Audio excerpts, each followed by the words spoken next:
We shot this movie 2.5 years ago in the before times.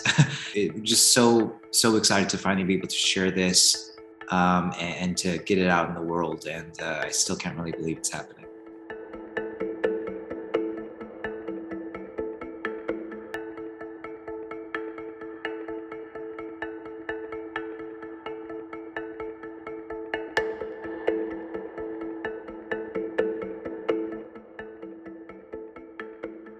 I'm Justin H. Min, and my character is Yang, a cultural techno, which in our world are robots that are purchased when parents adopt a baby from a foreign country, and so that this robot keep them connected to their country of origin. I am Jodie Turner-Smith, and I play Kira, a wife and mother who is trying to deal with the loss of her family's techno-sapien. Hi, I'm Kogonada. I'm the director and writer of After Yang.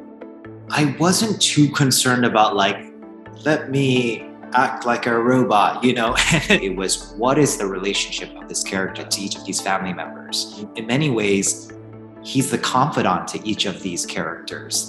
They can share things with him and talk to him in a way that they can't connect and talk to each other. For Kira, when we first find her, she doesn't really look at Yang as a family member. She looks at him as some convenience for what she needs in her family. And she really feels like they, as human family members, need to step up and be better for their daughter. She kind of makes a journey of seeing Yang in a different light once she sees how he saw them.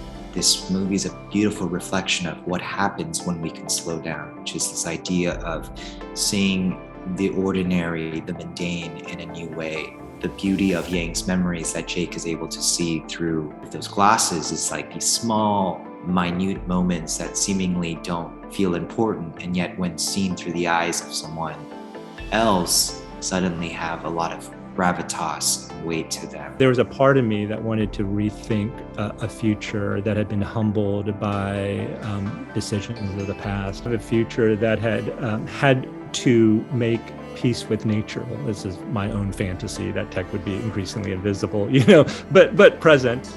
The thing that I kept coming back to as I was exploring this character was about how can he be of service? And that's all Yang really cares about. And I think that is why he asks these questions about his Asian identity, because he wants to be the best cultural techno that he can be for his little sister. And in many ways, that's such an Asian sentiment, right?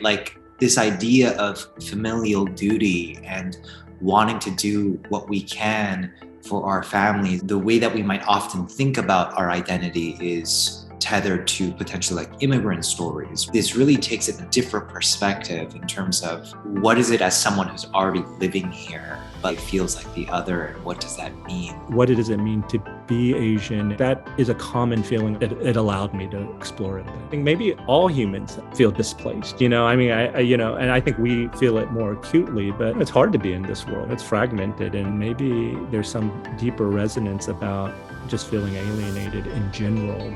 It's just such a great story about humanity and connection.